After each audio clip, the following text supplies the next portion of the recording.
Good evening, everybody. Hello, hello. I'm back again. Back again, everyone. Welcome. Come in.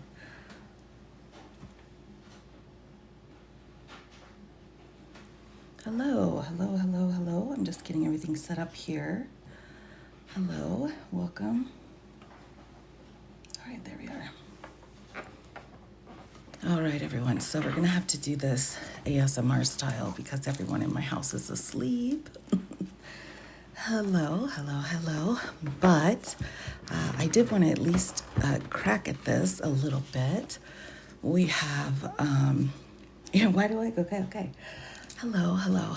I will be just talking pretty close to the microphone, but try to keep my voice down so it's not too loud for the others in my home. Oh my gosh. So we have the report, everyone. We have volume 1. This is just what I printed out here. I've got about 80 pages printed. The whole document is 174 pages. So it's quite a bit. But I thought, well, let's just go ahead and take a look in here and see what we've got going on. So, and again, I am going to try to be extra quiet here. So hopefully I'm close enough to the mic. If you, let me know if you can't hear me. So this is going to be Jack Smith's report.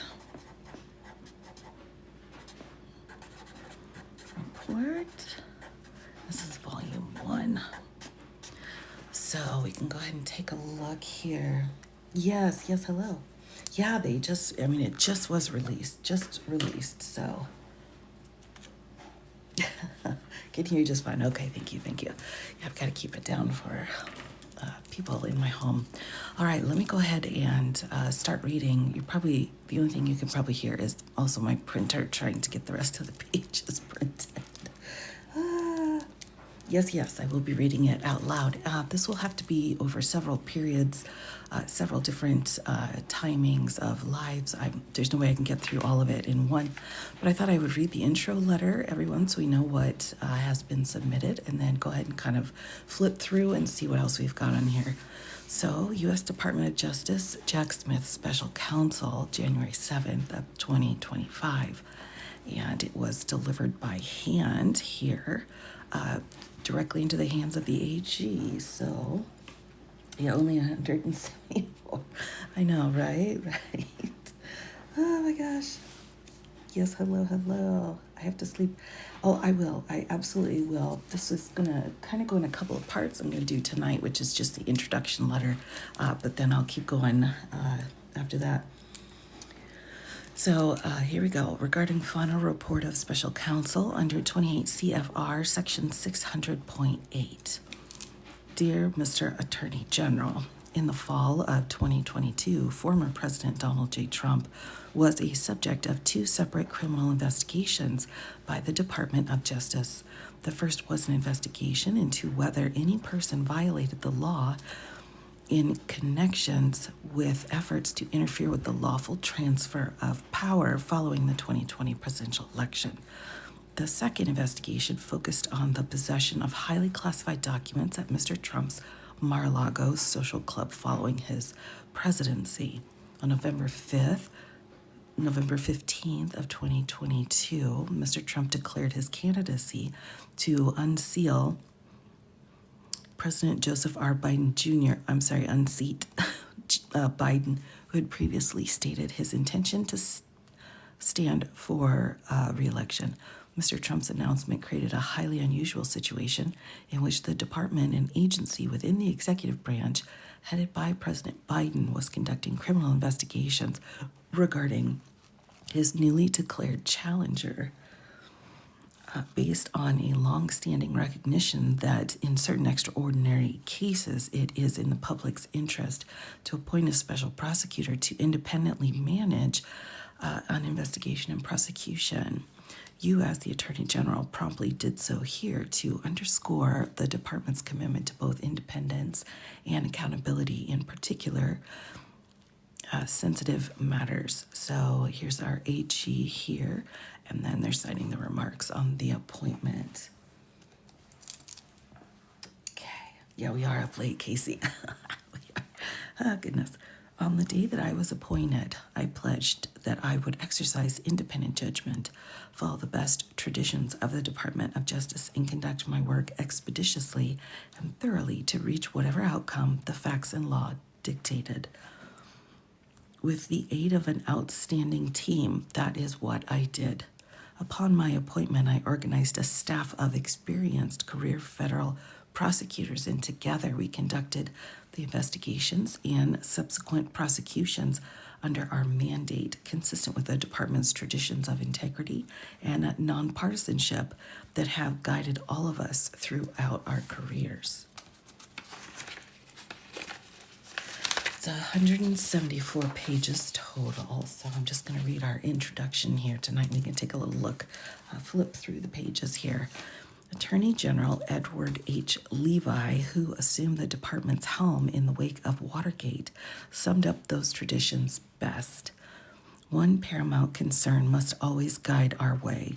This is the keeping of the faith and the essential decency and even-handedness in the law, a faith which is the strength of the law and which must be continually renewed, or else it is lost.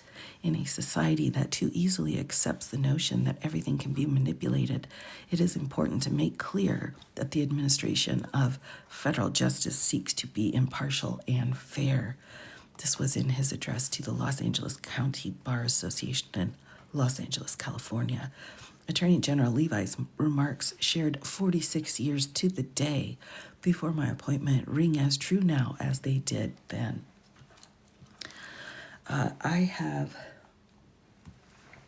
Sorry everyone, I'm checking out my comments here. Yeah, it is quite a bit. Yep. And I am being a little extra quiet out of respect for the other people in my house because it's very late. I have been a career prosecutor in local, national, and international settings over the last 3 decades, working shoulder to shoulder with hundreds of prosecutors in that time. The prosecutors and staff of Special Counsel's Office are, in my estimation, without peer in terms of accomplishment, capability, judgment, and work ethic. More importantly, in my book, they are people of great decency and the highest personal integrity. The intense public scrutiny of our office, threats to their safety, and relentless, unfounded attacks on their character and integrity did not deter them from fulfilling their oaths and professional obligations. These are intensely good people who did hard things well. I will not forget the sacrifices they made and the personal resilience they and their families have shown over the last 2 years. Our country owes them a debt of gratitude for their unwavering service and dedication to the rule of law. Without pause, they have upheld the department's commitment to the impartial and independent pursuit of justice. For that, I am grateful, as I know you are as well. That was really beautiful. Staffed by some of the most experienced prosecutors in the department, my office operated under the same department policies and procedures that guide all federal prosecutors. The regulations under which I was appointed required that we do so, Section 600.7a, and our work benefited from these processes. The department has long recognized that proceeding with uniformity of policy is necessary to the prestige of federal law. Robert H. Jackson here, the federal prosecutor, which was written in 1940. As a result, throughout our work, we regularly consulted the Justice Manual, the department's publicly available guidebook on policies and procedures, and adhered to its requirements. Our work rested upon the fundamental value of our democracy, that we exist as a government of laws and not of men. John Adams, of course, here. In making decisions as special counsel, I considered as a first principle whether our actions would contribute to upholding the rule of law, and acted accordingly. Our committed adherence to the rule of law is why we not only followed department policies and procedures, but strictly observed legal requirements and dutifully respected the judicial decisions and precedents our prosecutions prompted here. That is also why in my decision making I heeded the imperative that, quote, no man in this country is so high that he is above the law. And that is a U.S. v. Lee case in 1882. That's a bit difficult to hear at this point. Simply put, the Department of Justice's guiding mandate, which my office strove to uphold, is that power, politics, influence, status, wealth, fear, and favor should not impede justice under the law. When I assumed responsibility for the matters you assigned to me, I came to work with no preconceived notion of what the just outcome of the investigations would be. I was not yet familiar with all of the relevant facts and had not yet researched the relevant law. Depending upon what the investigations revealed, I was equally comfortable closing the investigations or moving forward with prosecutions in one or both matters, having done both in high-profile matters throughout my career. To make prosecutorial determinations, my office gathered relevant evidence and examined whether the evidence established violations of federal criminal law. In doing so, I was guided by the principles of federal prosecution, a series of considerations designed to promote the fair and even-handedness of application of the law. So this is Jack's letter to the Attorney General. As set forth in my report, after conducting thorough investigations, I found that with respect to both Mr. Trump's unprecedented efforts to unlawfully retain power after losing the 2020 election and his unlawful retention of classified documents after leaving office, the principles compelled prosecution. Indeed, Mr. Trump's cases represented ones in which the offense was the most flagrant, to the public harm was the greatest, and the proof the most certain. And that is a quote from Jackson here in the federal prosecution.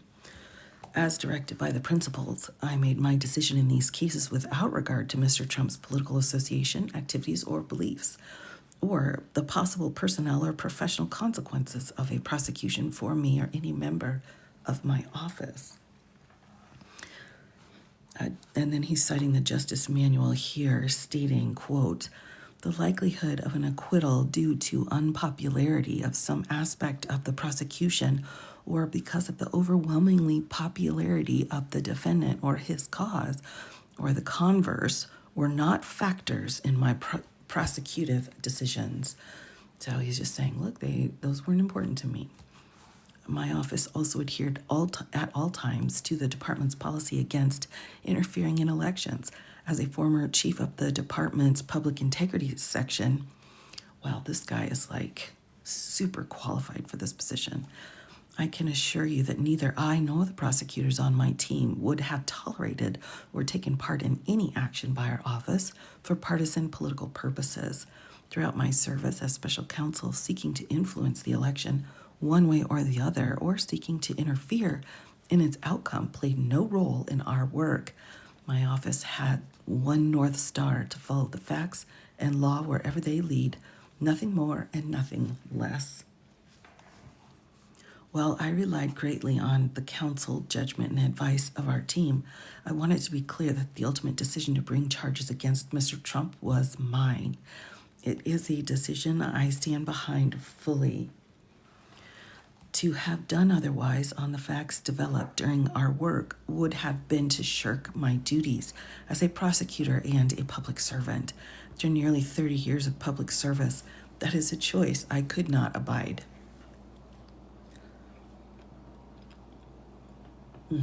Yep. It is equally important for me to make clear that nobody within the Department of Justice ever sought to interfere with or improperly influence my prosecutorial decision-making. The regulations under which I was appointed provided you with the authority to countermand my decisions, 28 CFR 600.7, but you did not do so. And he's talking to the Attorney General here. Nor did you, the Deputy Attorney General, or the members of your staff ever attempt to improperly influence my decision as to whether to bring charges against Mr. Trump. And to all who know me well, the claim from Mr. Trump that my decisions as a prosecutor were influenced or directed by the Biden administration or other political action is, in a word, laughable. While we were not able to bring these cases we charged to trial, I believe the fact that our team stood up for the rule of law matters. I believe the example our team set for others to fight for justice without regard for personal costs matters. The facts as we uncovered them in our investigation and as set forth in my report matter. Experienced prosecutors know that you cannot control outcomes. You can only do your job the right way for the right reasons. I conclude our work confident that we have done so and that we have met fully our obligations to the department and to our country. Accompanying this letter, I am providing you with a confidential report explaining the prosecution or declination decisions reached by special counsel. The report consists of 2 volumes. Volume 1 addresses the election case, and Volume 2 addresses the classified documents case. I understand that you are considering whether all or part of my report can be made public, consistent with applicable legal restrictions.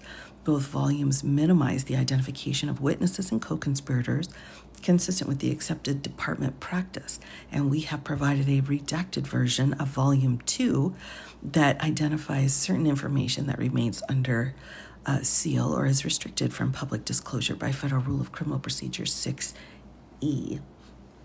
Because Volume 2 discusses the conduct of Mr. Trump's alleged co-conspirators in the classified documents case, Walty Nada and Carlos de Oliveira, consistent with department policy, Volume 2 would not be publicly released while their case remains pending. Though not required prior to finalizing the report, my office provided an opportunity for counsel for Mr. Trump to review both volumes and for counsel for his former co-defendants in the classified documents case, Mr. Nada and Mr. de Oliveira, to review Volume 2. After their review, counsel for Mr. Trump wrote a letter to you, and we have provided a written response to you, both of which you will find as an addendum to the report. With this report, my service and the service of my staff is complete. I thank you for the trust you placed in me and my team and for affording us the independence necessary to conduct our work. Public service is a privilege, and we deeply appreciate the opportunity to serve our nation in seeking to uphold the rule of law. Oh, that's beautifully written. Absolutely beautifully written. So that's Jack Smith's introduction letter here that he wrote to the Attorney General. Now, because this this report is so huge, I'm not going to be able to read through it in one go, but I do want to kind of take a look at what's here. I was able to print about half of it out, the other half still in the printer, but I thought, well, let's go ahead and see what's in here, all right? So first, we've got Final Report on Special Counsel's Investigations and Prosecutions, Volume 1, the Election Case. Report on efforts to interfere with the lawful transfer of power following the 2020 presidential election or the certification of the Electoral College vote held on January 6th of 2021. Special Counsel here, Jack Smith, and then submitted pursuant to federal law. So here's our table of contents. And again, I will be going through this in much more detail. Probably tomorrow, I'll probably come back on and do it. But tonight I wanted to just make sure that we could take a peek at it so everyone knew that it was available. So Volume 1 for the election case, the results of the investigation, Mr. Trump's pressure on state officials, Mr. Trump's fraudulent elector plan, Mr. Trump's misuse of official power through the Justice Department, Mr. Trump's pressure on the Vice President, Mr. Trump's supporters attacked the United States Capitol. So one thing I want you all to remember as I go through this is that immunity that the U.S. Supreme Court is tossing around here like cookies, that is not applicable here to Jack's report, because Jack's report is not something that's going to involve charges or have any kind of submission into court. So if this is just evidence that he's gathering and things that he's putting together, that immunity that the presidents get for official duties is not going to attach, all right? So I just wanted to make sure I kept that clear for everyone. So any of the discussions that he had with any of these people when we did the analysis under the immunity were questionable. But now that we know this is just a report, we're not going to be looking at that issue.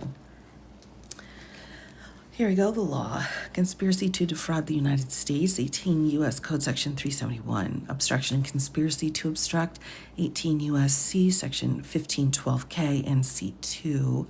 Conspiracy against rights, 18 U.S. Code Section 241. The right that was in question was the right to vote.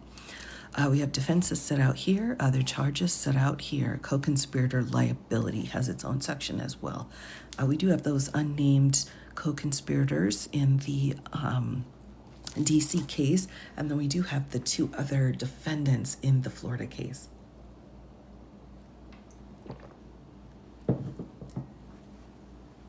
Oh, thank you so much. Thank you. I appreciate that. All right, so next up, the principles of federal prosecution. Now, this is, this could be a really good learning moment, everyone. We'll see how they set this one out. Prosecuting Mr. Trump served multiple substantial federal interests. One, the substantial federal interest in protecting the integrity of the electoral process and the peaceful transfer of power was served by Mr. Trump's prosecution. The substantial federal interest in counting every citizen's votes was served by Mr. Trump's prosecution. So he's going through and explaining everything that was needed, required, occurred because of this prosecution here.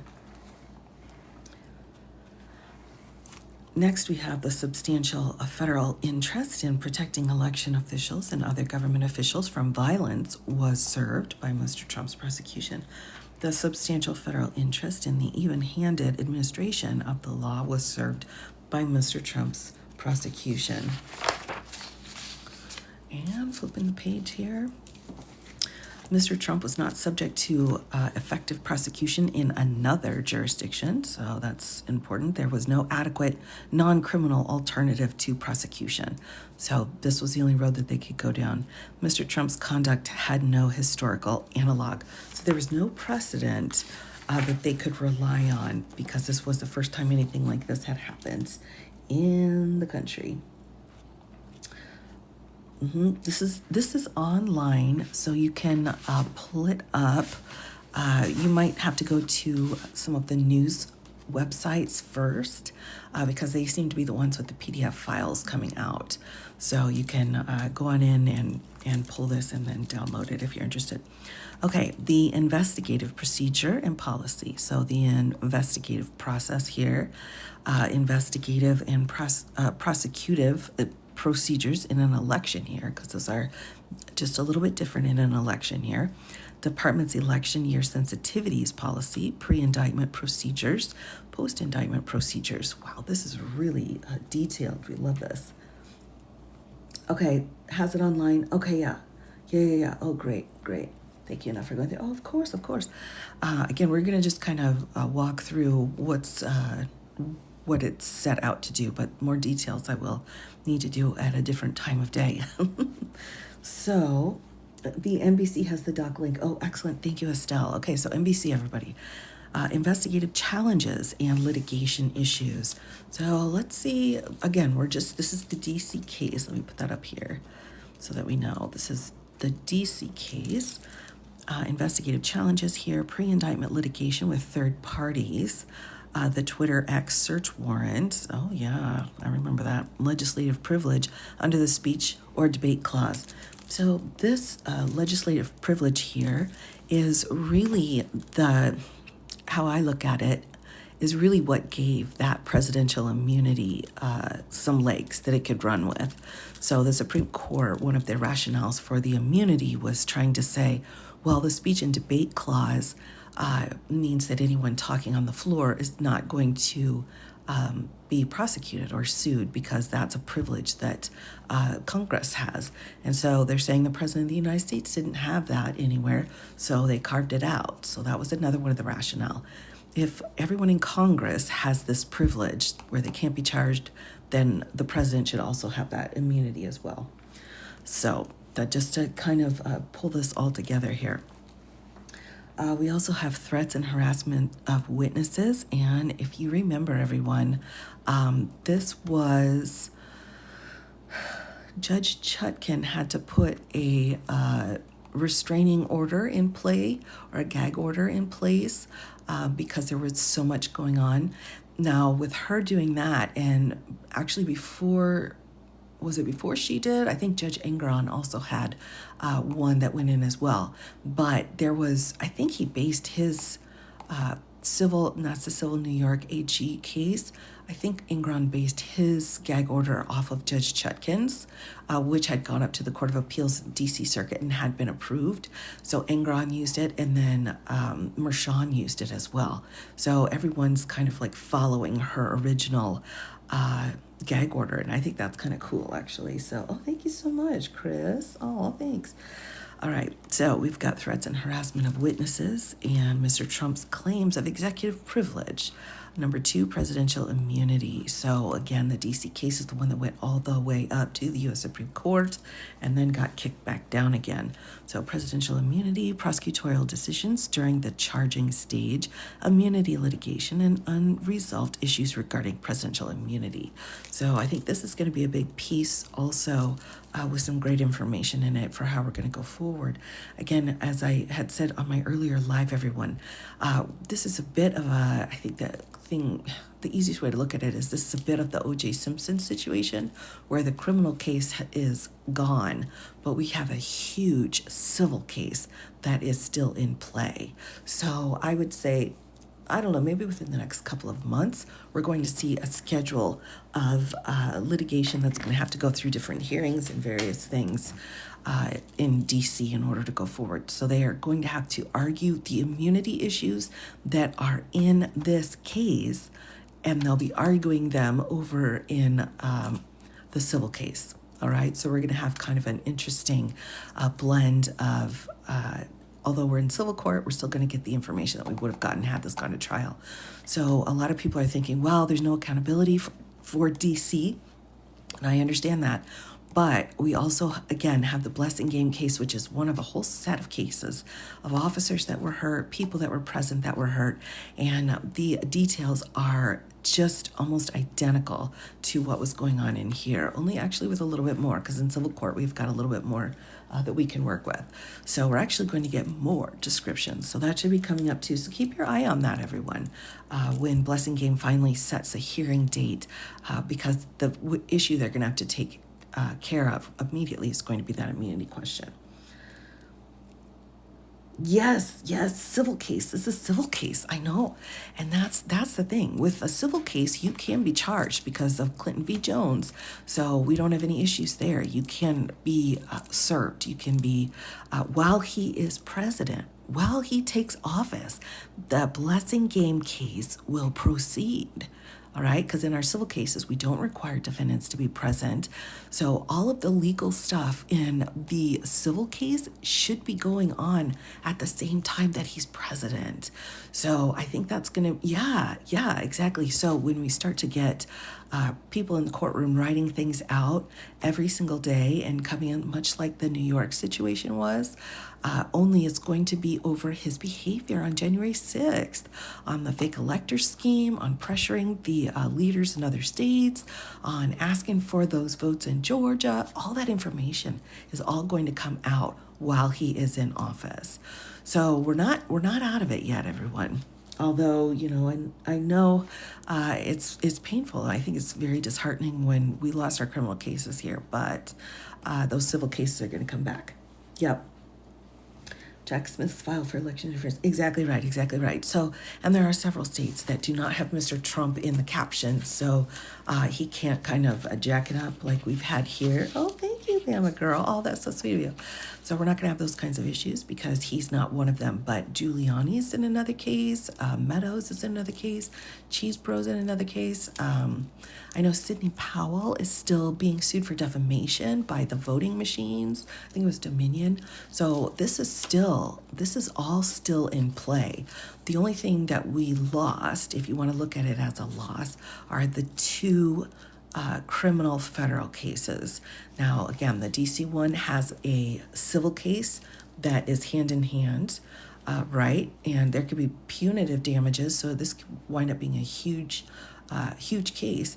And then the other one, of course, would be the Florida documents case. So, and there's no equivalent civil lawsuit that can be put into play in Florida.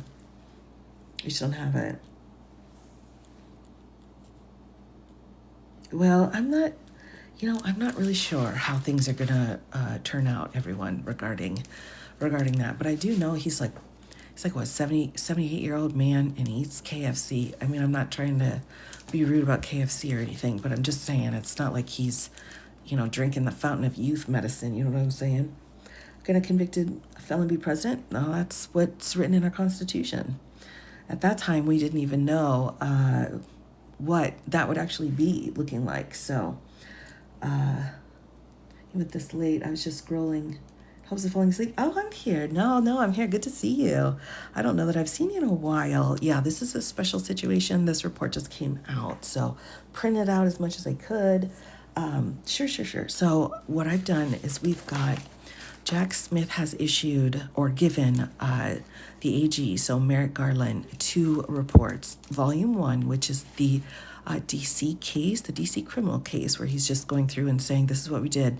And we're going to get some really interesting information. I'm wondering if there's different evidence in here, so I'm excited to look at that. And then Volume 2 is the Florida case. Now, Volume 1, Judge Cannon, I think just a few hours ago, was like, I don't care what you do with Volume 1. So it needed to be filed by midnight today, basically, or yesterday, whatever. And so they met that deadline because this just came out maybe 45 minutes ago. And then the Florida case, though, that one's going to need a hearing and some briefing, whatever, which is Judge Cannon's style. So right now we're just taking a peek at it. I've already read the opening letter, went through the table of contents to just explain what they've put together. And now I thought we could do a quick flip through real quick and take a look at it. I do see that there are some pictures in here. So just 1 minute, I'm going to grab the second half of this out of my printers. I'll be right back.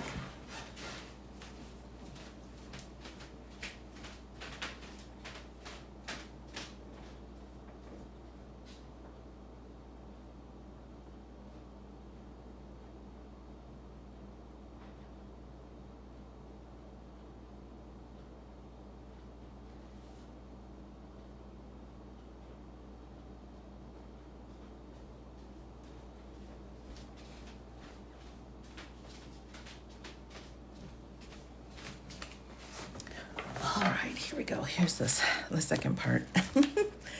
I was trying to hurry up and get on so I could show everybody the report was out. So half of it was still in my printer.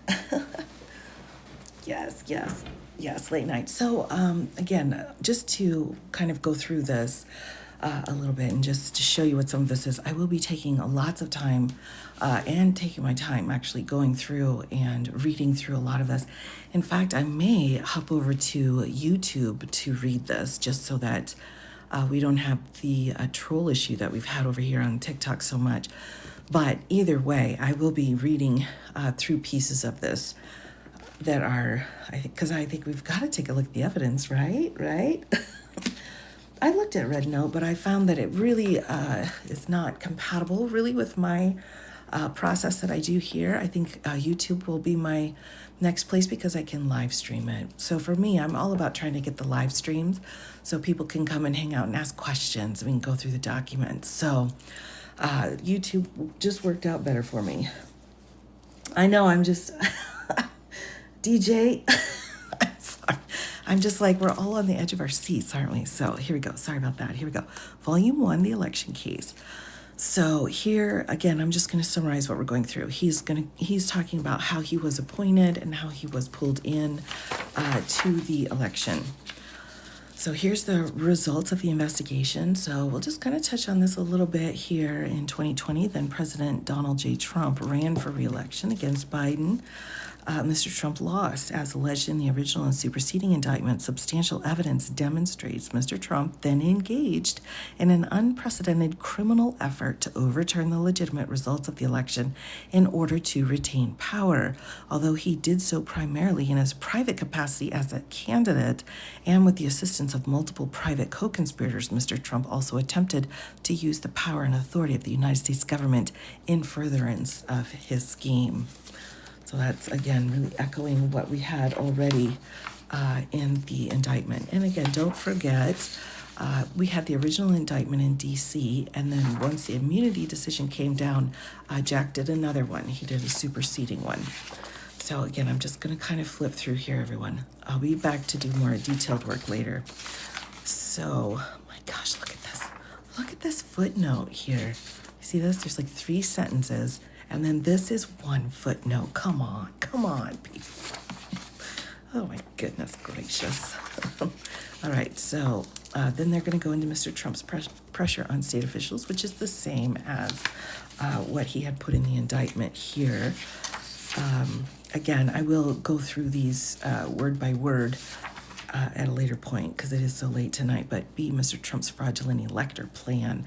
So this fraudulent elector plan is the ones that multiple states have picked up, like Arizona, and gone with it. So Arizona, here we have Georgia, of course, we have Wisconsin. Pennsylvania wasn't really included because they had this different piece added to it. New Mexico, if I remember correctly, I think, or maybe it was Nevada. It was one of the ends. One of them filed it in the wrong place, and so it was dismissed, but then the judge was like, just refile it, it's no big deal. So that's still, I'm not sure if it was Nevada or New Mexico. And then in Michigan, too, we still have some things going on as well. So these cases are still going, everybody. Because they don't have Mr. Trump involved. That's the other thing, too, is presidential immunity only applies to one single person, not that person's co-defendants, none of that. All of those are out of play. Yes, Tiger Lily, I know that there's a way you can swipe the screen, actually, to get rid of the comments there. I'm sure a moderator could pin that on how you can just remove those comments. You can clear the display. Okay, thank you so much. Yeah, long press. Oh, appreciate that, everybody. And again, I am doing kind of my ASMR voice tonight because I've got a lot of people sleeping in my house. So here's the next piece here. Again, this part just is going to echo that same original indictment.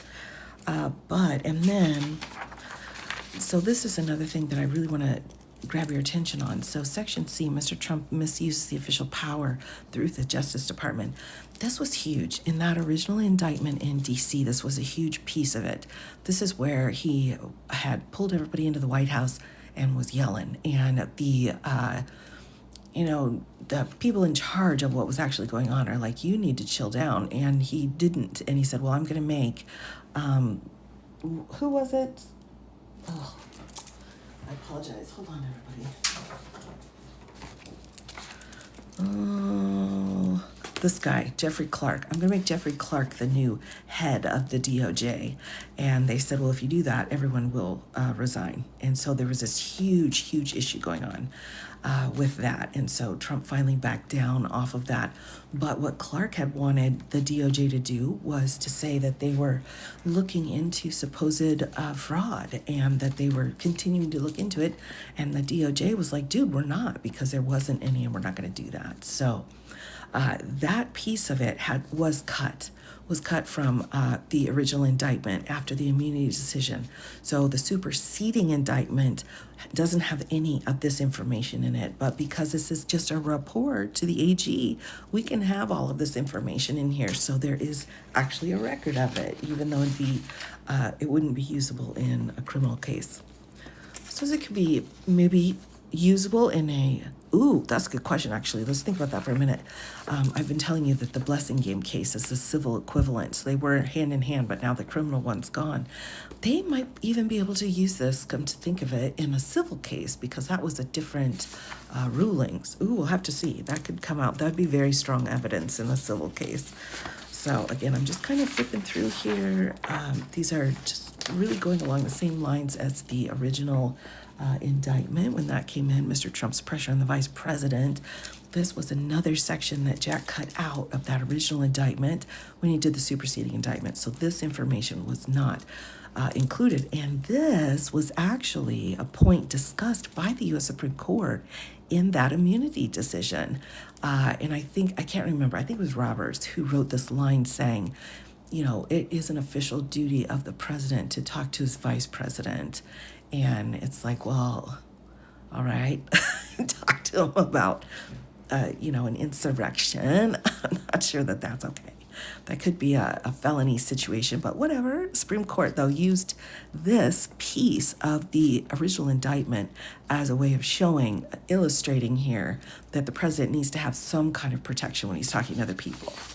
So if you hear about that, you'll know what I'm talking about. Right, right.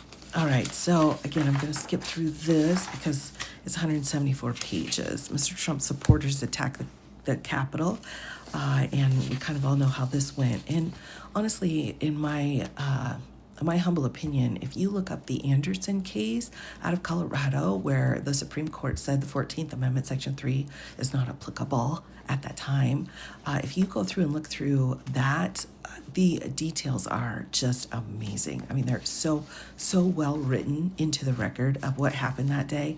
I would say pull that up or pull up the Blessing Game case as well, which is a civil case. So if you're interested in this information being very well put out in the details, I recommend those two cases. They're both available online. All right, so now we're going to get to, oops, I'm a little bit too loud again. Gotta quiet down.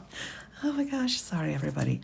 So then once we flip through those original pieces, right, then we have some photographs, which is always interesting. I think Jack has used the visuals very, very well. In the Florida case, you know, we had multiple photographs of all the documents spilled out all over the place, or we also had them like in the underground tunnel and in the ballroom and the bathroom. But, you know, you hear that and that's one thing, but to actually see it, and that's why he put in those photographs in the indictment in Florida, and it was really well done. So here we've got some more. Capitol, January 6th here, photograph. Yeah, and then here's another photograph of the Capitol, January 6th. That's a lot of people. I know it's black and white, but yeah, that's a lot of people. That's a lot. I mean, seriously, can you see all the people, everyone? Can you see all the people here? This is awful. This is awful. And then, of course, behind these doors and behind these windows are Capitol Police who are being harmed pretty significantly, actually. I'm sure many of you have already seen lots of clips. For me, I have to say one of the most painful clips was when they had released where an officer was being pressed so hard into the doors that, you know, he was suffocating. So it's, you know, when you've got photographs, there's no hiding anything here. You can ask the jury, does this look like a peaceful protest to you? You know, I mean, do you think this looks okay? Are we just trying to get the school board to bring the teacher back? Or are we talking about someone trying to overthrow the government? Yeah, it's pretty damaging. So I'm kind of going down memory lane, everybody, now that we're kind of towards the end of our TikTok world together, but going through all of these cases with you all before, it's kind of fun to take a look back, you know, fun in an academic way. So here we go. They talk about his speech on January 6th here. And one of the things about this speech is that Jack Smith was trying to show that he was inciting the riot, or he was inciting the damage. Because, of course, that First Amendment right, freedom of speech, is not going to cover you if there's an immediate harm that is on the horizon. So that was just how the law has set it out. So he wrote a lot in here about Mr. Trump's speech in order to show that this was not some kind of a peaceful protest, and to get it past the lawsuit issues that they were going to have. So Brandenburg was one, and then another one was like Ace Hardware, I believe. Oh, what? Is there suggesting there won't be an inauguration? Oh, no. Oh, I don't think so. Yes, I am safe. Thank you very much. Yes, he can be sworn in. Yeah. No, this isn't going to change anything about the inauguration. You have to kind of look at everything here as individual boxes. So this is the part of the DC criminal case box. And by giving this to the AG, it means that the evidence and information is being made available to us. It doesn't mean anything's going to change. It doesn't mean that at all. It just means we now know what Jack Smith knows. So that's kind of interesting. Crime is still in progress. Well, some people definitely, I I won't tell you how I feel about that, but yes. All right, here we go. So we're just finishing up again with him describing what had happened here. And also the Jan 6ers who were charged. Several of them were convicted and put into jail. Others with their convictions were given like a suspended sentence or deferred judgment or some kind of probation, something like that. Really, it was the worst of the worst. And the charges that they had were things like trespass. I think the wire fraud was one that had gotten people some significant time when there were multiple people trying to plot as part of a particular group. So I would say most of the people here were charged with a destruction of property, assault if anyone was involved, and then trespass. So, when we think of January 6th, I think it's important to remember the actual charges that came down because, those were violations. Like they can say, well, they let us in. Like then they told you to leave. And if you didn't leave, then now we're in a trespass place. All right, here we go. So next piece. All right, so the law that they're using here, based on the above facts and after analyzing the relevant criminal statutes, the office saw and a grand jury found probable cause for an indictment for Mr. Trump on 4 federal charges: conspiring to obstruct the governmental function of selecting and certifying the President of the United States in violation of Section 371. So if you're looking at 18 United States Code, that just is the criminal code, the federal criminal code, okay?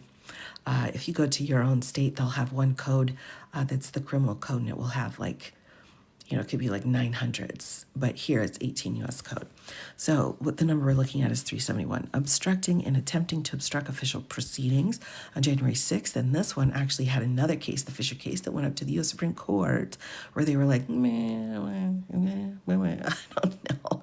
But this is actually important because the distinction that the U.S. Supreme Court made between Fisher and Mr. Trump, I think, they definitely favor a finding of this section for Mr. Trump. And I think he probably would have been found liable for that. But, I'm just guessing at this point. So conspiring to obstruct the official proceedings in violation of 1512K, conspiring to violate the federal rights of citizens to vote and have their votes counted in violation of 18 U.S. Code Section 241. So this is a big one here. This is the civil rights violation.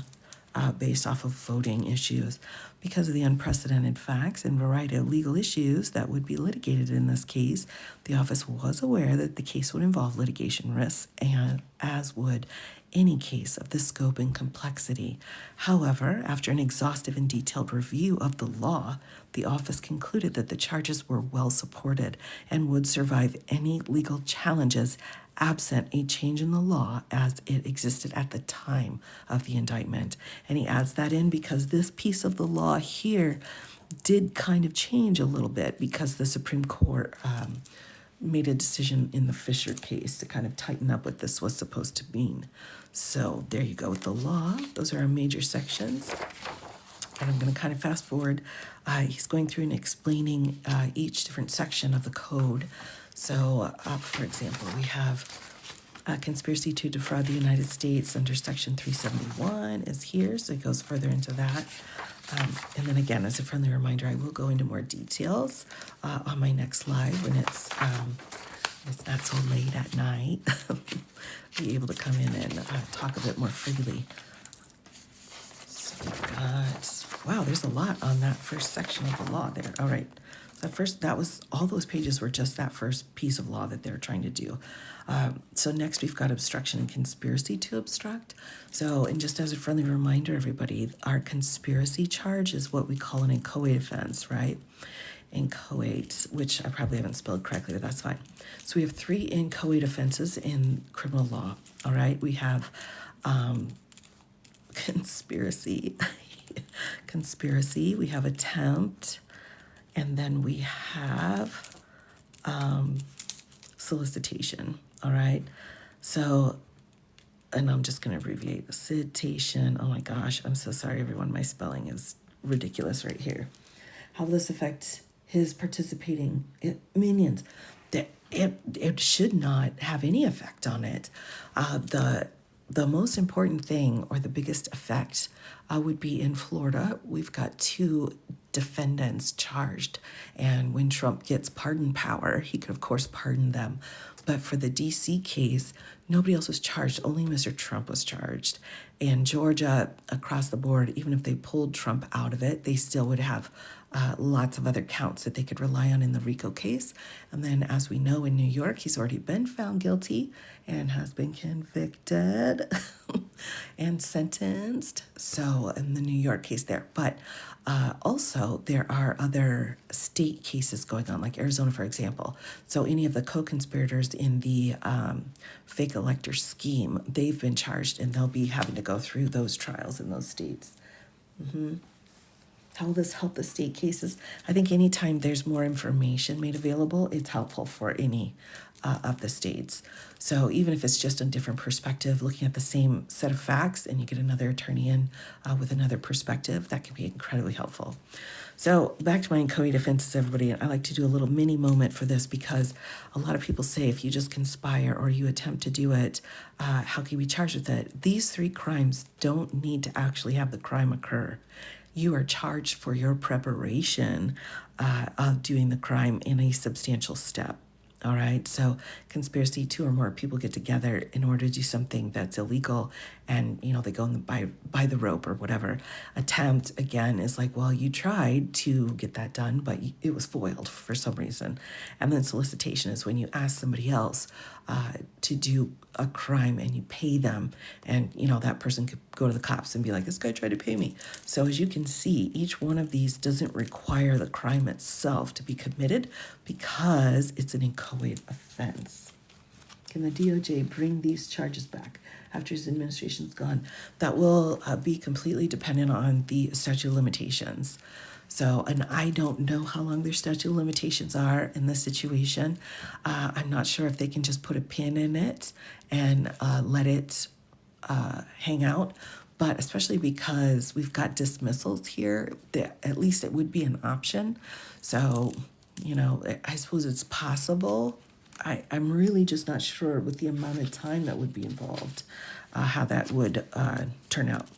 All right, so we've got obstruction and conspiracy to obstruct here. Georgia Supreme Court's going after Fani. Yeah, she's fighting. She's fighting down in Georgia. Yeah, we've got a Court of Appeals in Georgia dinking around with stuff. But she's already appealed the appeal, and she's got her fighting gloves on. So I think she's gonna take this down to the very end. All right, here's that Fisher case I was telling you about, everybody, that was heard by the U.S. Supreme Court around the same time all of this happened. So we've got a conspiracy against rights. And again, the right that they're setting out here is the right to vote. Right. Yeah. So again, this guy, he wasn't illegally appointed. Don't be lame. His appointment is absolutely legal. What we have, though, is a judge who has made a terrible, wrong legal decision. So some people are confused. And they think, oh, he was brought in. It shouldn't have been that way. No, Judge Cannon's inexperience led her to making some unilateral decisions that she thinks she's got jurisdiction over, and she does not. So we'll just clarify that. And I'm taking the words out of the California case where the California judges were like, we're not playing this over here, dude. So don't even try it. So we've got some defenses here as part D. Also, we've got good faith as one of those transfer of power situations. So he's just writing in what Mr. Trump had tried to set out as his defenses, right? Like, I was listening to my counsel. That was one of the defenses. It was freedom of speech. Forget about Brandenburg. Forget about that standard. Forget about that. So all of those were put in here as well. Other charges that came down, we've got Insurrection Act, but I'm assuming, yeah. Okay, so the grant, ooh, this is interesting. All right, let's take a minute and dive into this insurrection question, everyone, before we move on. The office considered, but ultimately opted against. So this is a charge that they were going to bring, all right, but decided not to. that's important because that charge is still available then, right? So that original indictment that's been dismissed, all right, it's been put aside. And if the statute of limitations doesn't run, any crimes, any other charges that they thought or were the grand jury thought were good that they didn't bring in that original indictment could be brought later. So if this is preserved, if this other charge is preserved in a way that won't violate statute of limitations, then I would say, yeah, this one absolutely could be charged. So here we go. Bringing other charges. One potential charge was 2383, sometimes referred to as the Insurrection Act, which provides that whoever incites, sets foot, assists, or engages in any rebellion or insurrection against the authority of the United States or the laws thereof, or gives aid and comfort thereto, shall be fined under this title or imprisoned not more than 10 years or both, shall be incapable of holding any office under the United States. They wanted to charge this, so that's fascinating. Section 2383, this is the first time I've seen that they actually had looked into charging it. Originating during the Civil War as part of the Second Confiscation Act of 1862. Of course, we know the Civil War ended in 1864. So he's going in here and he's trying to explain, why didn't we do that? So here we go. Cases interpreting Section 2383 are scarce and arose in contexts that provided little guidance regarding the potential application in this case. So the Great House case he's citing, which is 1863, construing the original version of the act to encompass treason, consisting of arming a vessel and commit hostilities against United States vessels in the extent of the rebellion by the Confederate States. Cathcart here rejecting legal argument that treason against the United States was legally impossible in the context of a rebellion by the Confederate States. So that didn't play out very well. In Ray Grand Jury 1894 case, grand jury charged describing offense in the context of a labor dispute involving interference with transportation of the mail. And in Ray charged to the grand jury, which was an 1894 case. Again, this would have been, I think, maybe 2 years before the official 9 justices on the U.S. Supreme Court was set in cement. So at this point, we had multiple Supreme Court justices. The numbers went up and down. Not that you needed to know that, but there's a little fun fact for you. Grand jury charged the insurrection is a rising against civil or political authority and requires such a number of persons as would constitute a general uprising in that particular locality in the context of offense and obstruction, obstructing the mails. So again, that's quoting this case here. It does not appear that any defendant has been charged with violating the statute in more than 100 years. So that's another thing too. If your statute is like dusty, that's another reason why it could be difficult to charge it if there has been no other situation. So I think that's really interesting. To establish a violation of 2383, the office would first have to prove that the violence at the Capitol on January 6th constituted an insurrection against the authority of the United States or the laws thereof, and then prove that Mr. Trump incited or assisted the insurrection or gave aid and comfort thereto. Courts have found or described the attack on the Capitol as insurrection. And then we've got Anderson v. Griswold, that's the Colorado case here, which I highly recommend everybody looking at. And the Colorado Supreme Court found Mr. Trump engaged in insurrection, as the term is used in Section 3 of the 14th Amendment. Federal courts in the District of Columbia have also used the term insurrection to describe the attack on the Capitol, but did so in cases where there was no criminal charge under Section 2383 here. So, and then we've got a little bit more here. We've got Chiusi. Oh my gosh, are you kidding me? It's too late at night. We're going to say this is Chewy. 23 case. As this court and other courts in the United States District Court for the District of Columbia have stated previously, what occurred on January 6th was in fact an insurrection and involved insurrectionists, and therefore the terms to which defendants object are accurate descriptions.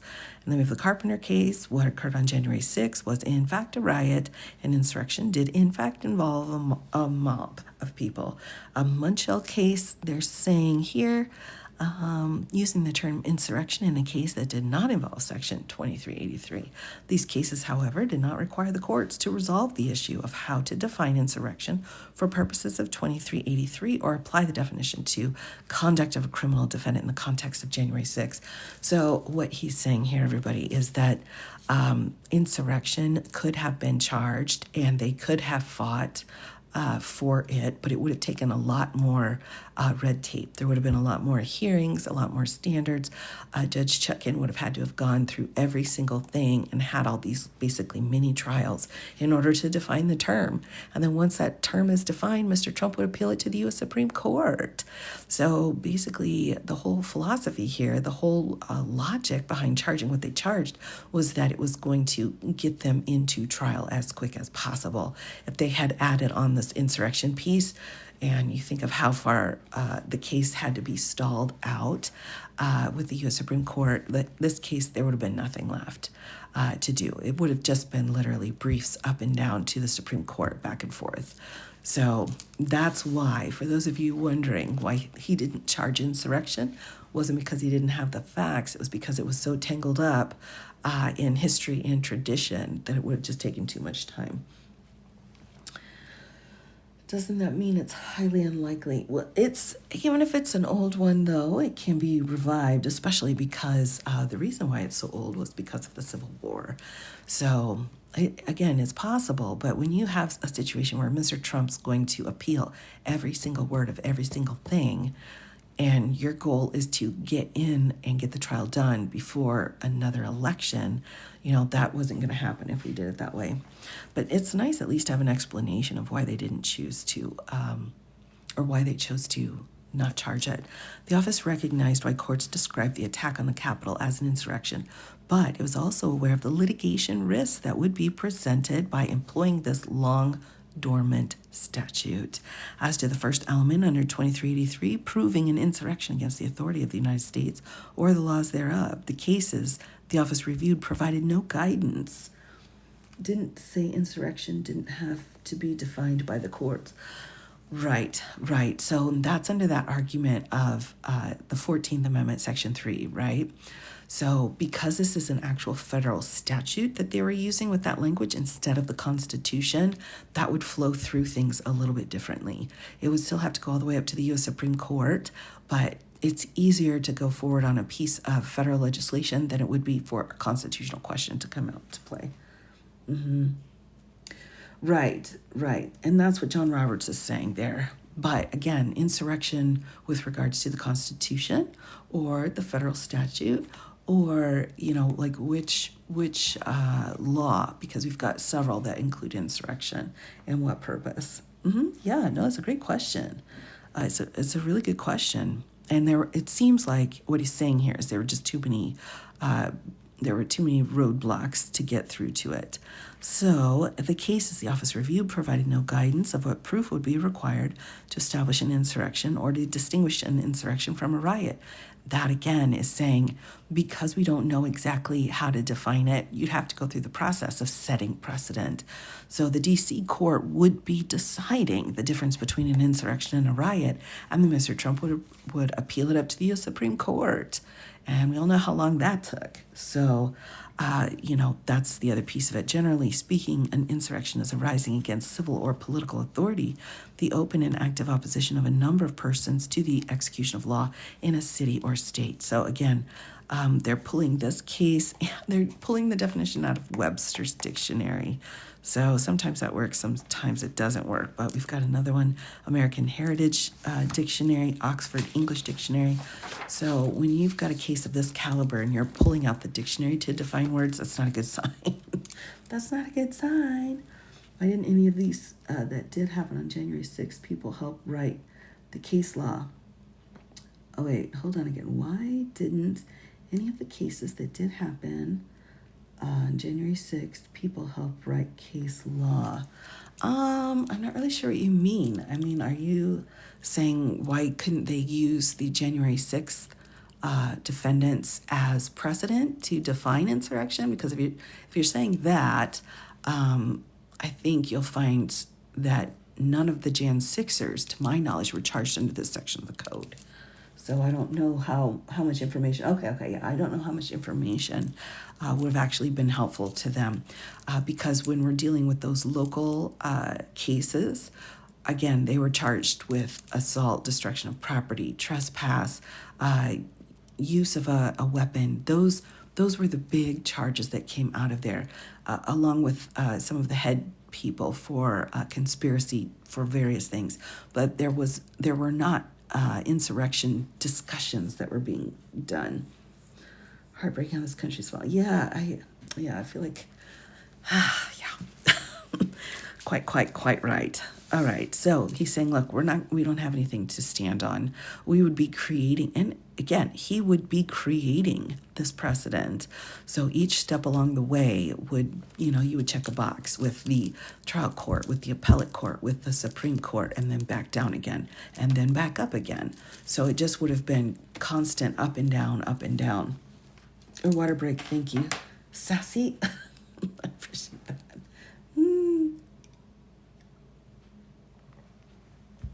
Now I am posting as quick as I can to YouTube, so I will have this up on YouTube within, I don't know, give me 18 hours maybe, because it's like 1:30 in the morning.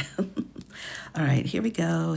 So there's more discussion here. So the case law interpreting insurrection in another context, one court, oh, thank you so much, everybody. Oh, that's so sweet, has observed that the insurrection typically involves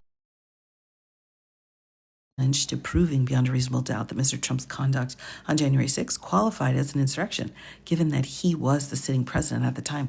Oh, that's a really good argument.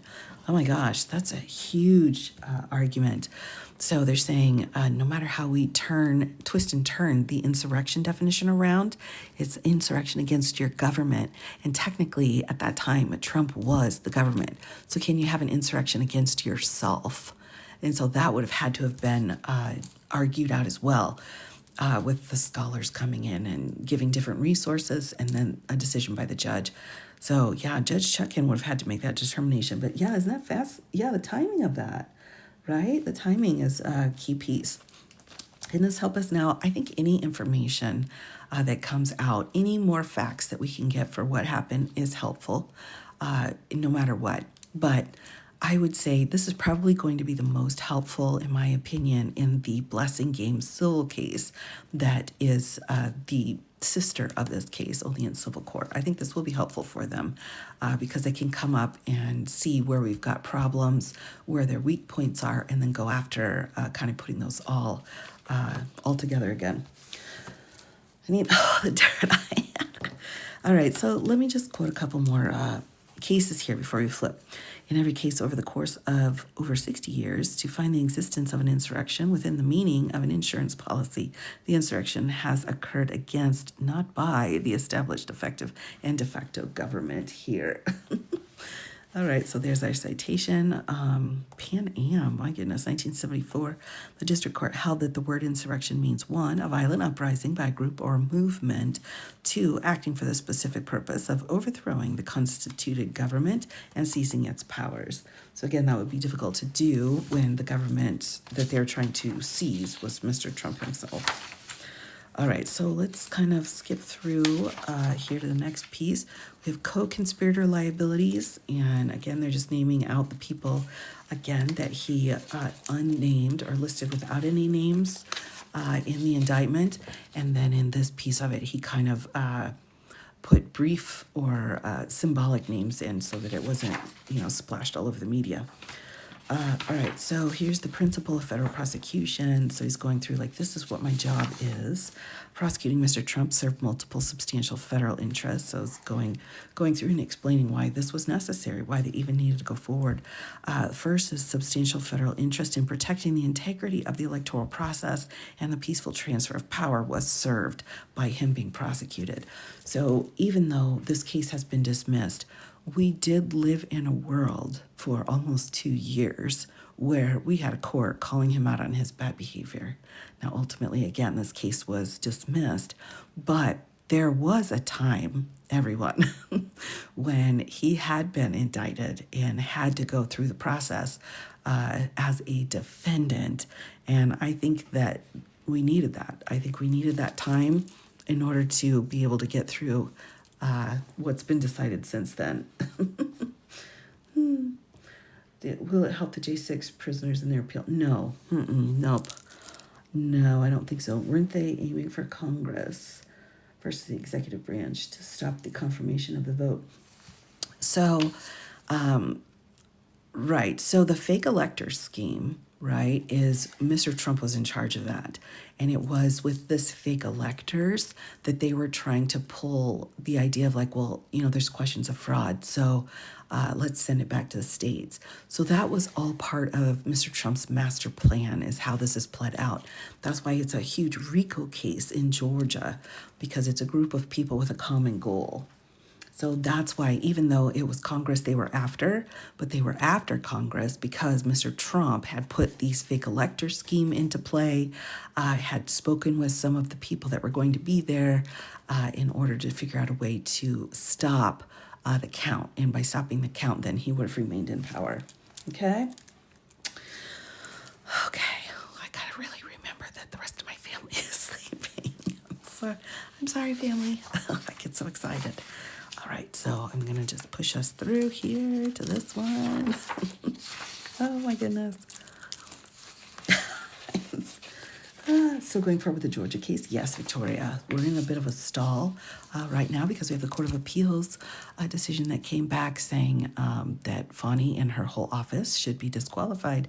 That's being appealed. So we're kind of in that realm of the indictment is not in trouble, just the office. Who's going to take it to trial is the question. So as that continues to be debated, it's still going to be on the back burner. Number 2, substantial federal interest in counting every citizen's vote, and that was served by his prosecution. So again, we have this period of time where we were like, okay, they're going to try to, call him out or hold him accountable for trying to screw up our votes. And then, was dismissed. But yes, I'm recording. Yes. Oh, thank you so much. Oh my gosh. Yes, I will put this up on my Tube of You. I've been posting 3 or 4 times over there every day now, kind of getting everything prepped to make the move over there. So that was set out again here. So again, trying to show the American public we're taking this seriously. We're trying to hold the person accountable. So, yeah, $145 million. Yikes. All right, so we're going to keep flipping through here. I'm just kind of giving you an overview here after I went through the letter to Merrick Garland. So here's our next piece, substantial federal interest in even-handed administration of the law. And so they're trying to say it wasn't just because it was Mr. Trump, we don't like him. We're trying to say we're looking at everything in this situation. And so he's saying that's why this was also important to have these indictments in order to say no one's above the law. So it doesn't matter if you're the president or not, we're still going to hold you accountable. That was our pipe dream we were holding on to. What happens to all of the cases if he kicks the bucket? So, it's a good question. And you can still go forward through litigation, even if you've passed. It's just your estate would be the one going forward on it. So, he doesn't have much money, which, he's got more money than I do.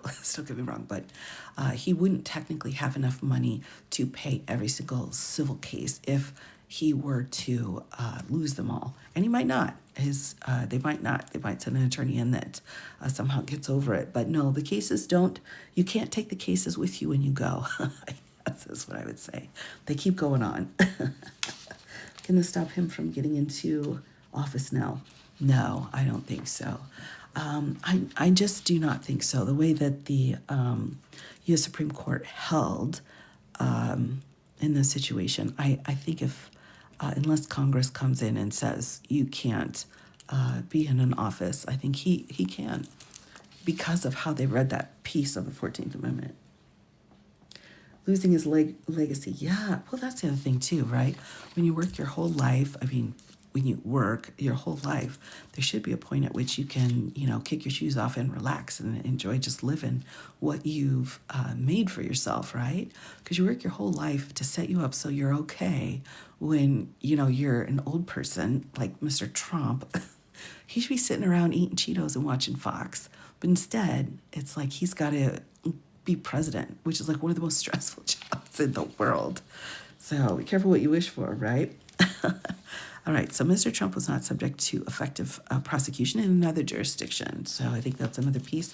Again, it's like we're not trying to stack all these cases against him. There was no adequate non-criminal alternate to prosecution. So this is one of those, like, did you even look at something other than indicting him? And he's saying, yes, we did, and there wasn't anything more appropriate. His conduct had no historical analog, which is another piece of this whole thing. We don't have anything to stand on, and we really need our. We have two roads we go down in the legal system. Everyone, we go down the road of precedent, so all the way back to the Mayflower Compact, whatever, or we set new precedent, which is like you start at the bottom, you put the foundation in, and you got to build a house on top of it. It takes a lot of time, and a lot of energy, but that's how you build precedent so that it's strong enough for the law to stand on in the future. So those were his two choices here. Oh, absolutely, of course. Put term limits on the Supreme Court. That would take a constitutional amendment, and we're not really getting along very well right now. I don't think we're going to be able to agree on a constitutional amendment, but that's what it would need. 1783 treaty for what? You have to be a bit more specific than that. I'm sorry, which treaty? Was it France? Was it Britain? Was it the indigenous people? Was it Mexico? Gotta narrow that down for me. Here's the investigative procedure and policy again. So this is the process. He just sets out, this is what we did. And this is what you have to do. This is what's ingrained into you as an attorney, is that you're always making sure you're writing everything down. So exactly where everyone was, at which time, and which place. So that's important. Jack shouldn't be allowed to release the report. So this isn't up to Jack. This is up to the Attorney General. So he just gave his report to the Attorney General. But if it gets released or not, again, that's up to Jack, or that's up to the AG's office. Yeah. Can they use this report for grounds for impeachment? That's a good question. I struggle only because they've already impeached him for this insurrection. So I'm not sure. I don't think we've got a double jeopardy issue, but they already did an impeachment regarding the insurrection. So I don't, I think the Florida case probably could put high crime and misdemeanor, might work to that element for, what were we talking about? Sorry, hold on a minute. My right eye just went, for an impeachment. Thank you very much. Okay, so an impeachment, possibly in Florida, but this has already gone through Congress, man. This was paid for this report. That's right, absolutely. Well, I don't know if they paid for this report. I think, there's a lot of tax breaks for really rich people, so it may have gone into their pockets. We're not really sure. It all gets thrown into a big pool then, doesn't it? Didn't vote on the second impeachment because McTurtle. So the Senate, my understanding is that articles of impeachment were done twice in the House, but did not get approved through the Senate either time. They were 6 votes short. So the Senate needed a supermajority instead of just a simple majority. And there were 6 senators that said they couldn't do it because they wanted the criminal system to take care of it. And so we were 6 votes short of him actually being convicted of the impeachment for this one. So there you have that. Investigative and prosecutive procedures. So there's special procedures through the Department of Justice to make sure we're doing everything correctly in the right order. So I'm going to kind of skip us through. Again, we're just doing an overview here, everyone. Just kind of looking at how Jack has set out this report. So we went through, talked about an election year, which is here, in here. Come on, see? So I'm talking about, listen, Jack, I'm going to need you to stop doing these kind of footnotes. That's a lot. If you're out there, can you stop that? Can you make a shorter footnote for me, please? Even wearing an orange jumpsuit. I don't know. I don't know. I'm not usually on this late. We just had this report come out, and I knew I wouldn't be able to sleep if I had this burning a hole in my printer. So I'm just glad my ink held out. All right, number 5, investigative challenges and litigation issues. So now he's going to go through here some of the issues that he had as far as litigation against third parties, trying to get a search warrant for Twitter and X, which again, a lot of evidence submitted here were comments that he had made on Twitter, right? Where he was saying like, it's going to be a big deal. It's going to be, come join me on the 6th. It's going to be huge. All of that evidence was on the Twitter account, so they needed it. Also, legislative privilege under the speech or debate clause. Again, this is what we have given to a Congress when they're talking on the floor. They can't be sued for what they say or criminally charged, which, it's a little suspicious. I think somebody got shot once, and then somebody else got beat with a cane. I hope it wasn't the guy that got shot. I can't remember, but we have had some violence on the floor in Congress, and no one got charged. All right, speaking debate clause. Oh my goodness. All right, so zipping through this again, everybody. I will be coming back and doing lives, actually reading through this because I think it's important for us to have some idea of what Merrick Garland got, Mr. Trump's claim of executive privilege. So here we have all that immunity stuff going on here. This totally destroyed the Nixon v. Fitzgerald case for me. Destroyed. I never hear of that case again.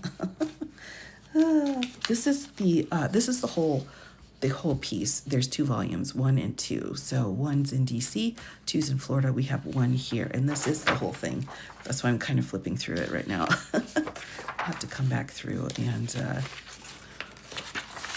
do more description here. So we've got presidential immunity, prosecutorial decisions during the charging stage. So going through and explaining why he did what he did here, which I think is very interesting to take a look at. And then again, immunity litigation, how it went all the way up to the U.S. Supreme Court and then back down again, and then halfway back up again. So we're going to have a lot of that. Oh, okay. Now, just to point this out, we've talked about the majority opinion, right? So the opinion of the court. And then you can have some judges that are like, meh, I'll vote yes, but I have different reasons. That's a concurring opinion. Or the ones that are like, no, I'm voting no. And this is why, because I'm super pissed off about it. And so it looks like Jack's pulled one of Justice Sotomayor's grenades from the case down here. And this is one of my favorite pieces. That's why I recognized it. I was like, wait a minute. So here we go. This is Justice Sotomayor, all right? The court effectively creates a law-free zone around the president, upsetting the status quo that has existed since the founding. This new official act's immunity now lies about like a loaded weapon for any president that wishes to place his own interests, his own political survival, or his own financial gain above the interests of the nation. Here's Korematsu, one of the worst decisions ever given with our Japanese Americans put into camps. The President of the United States is the most powerful person in the country and possibly the world. When he uses his official powers in any way under the majority's reasoning, he now will be insulated from criminal prosecution.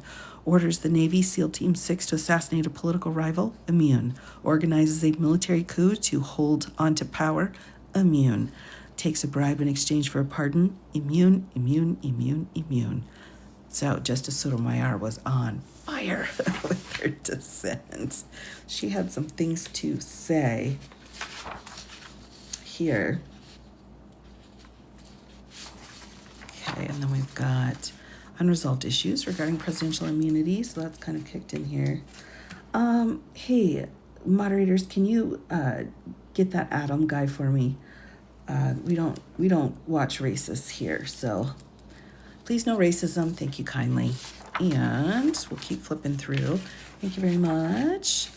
And then we have our conclusion. So we had our intro. Here's our conclusion. Then we can take a look at some of the exhibits here to give you an idea.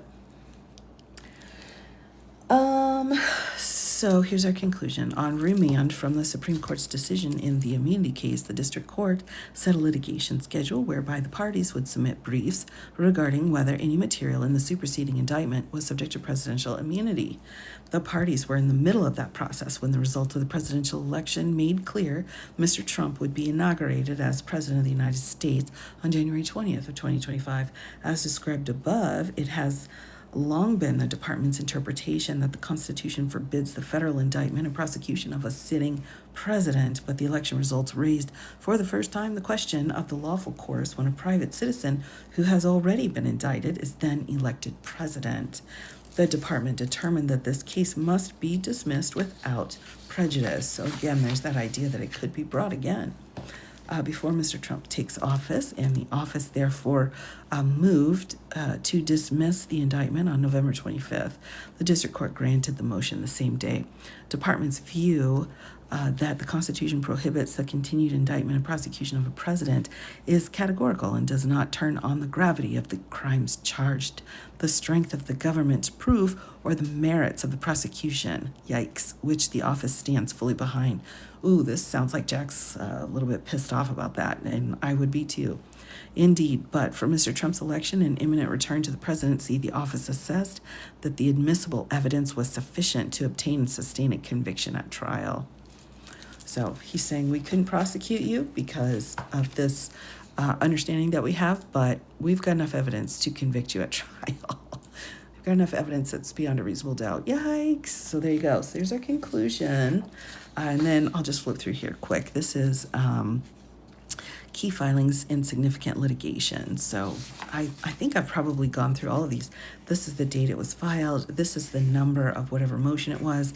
We have our court orders and our motions. Actually, DC set out pretty clear. Florida, not so much. I'm going to be very interested to see his chart for Florida if we ever get that chance. So again, he's just writing down here the different filings that were involved in the case. Grand jury case, what was going on there. Their grand jury.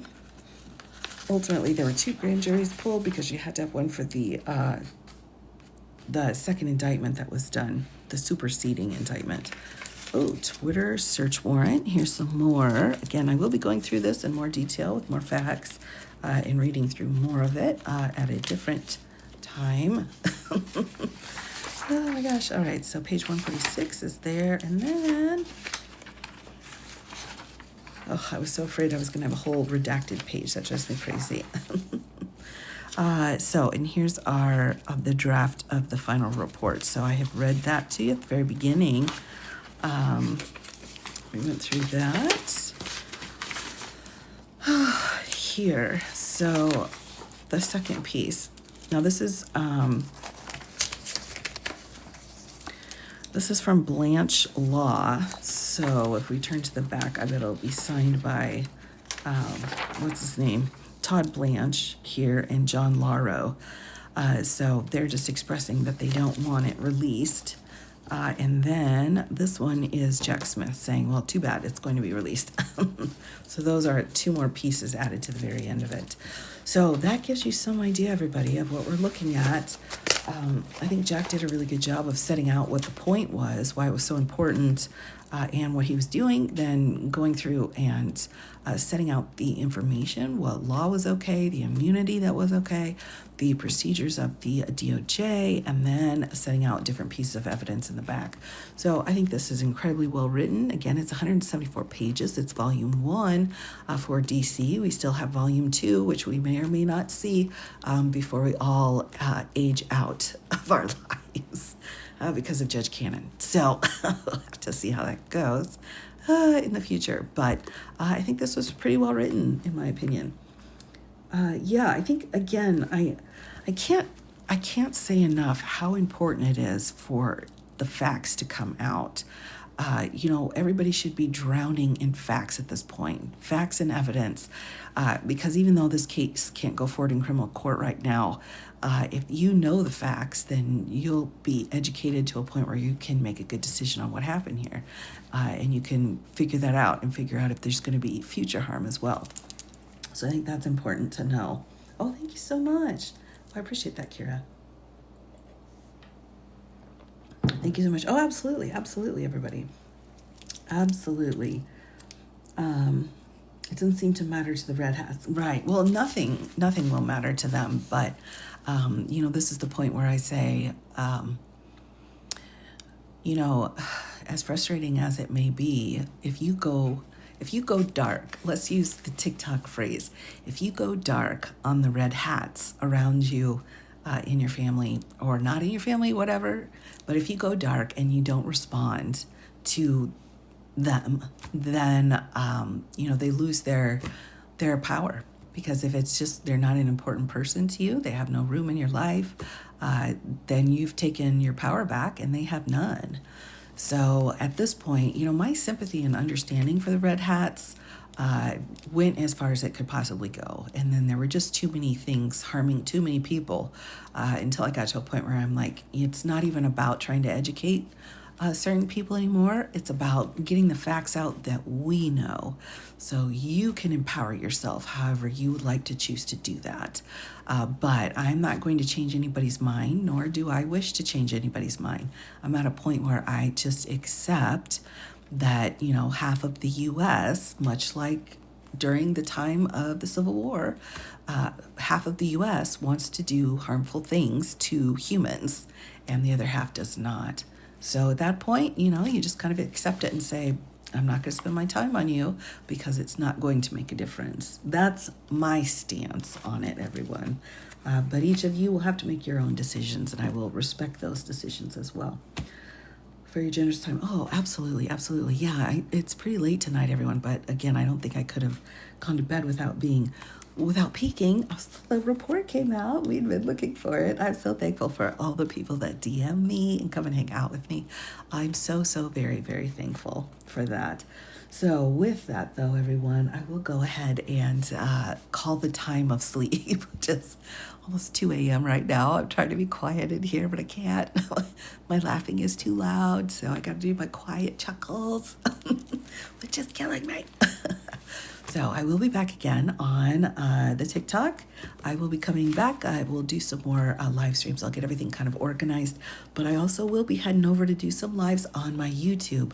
So if I'm doing pretty much just the shorts pieces for YouTube, my lives, the longer ones, and then some of my longer videos are just up as well for content, but I'm posting every day on there and checking comments. So come on over if you're like, wow, I really need to spend some time looking at a legal document.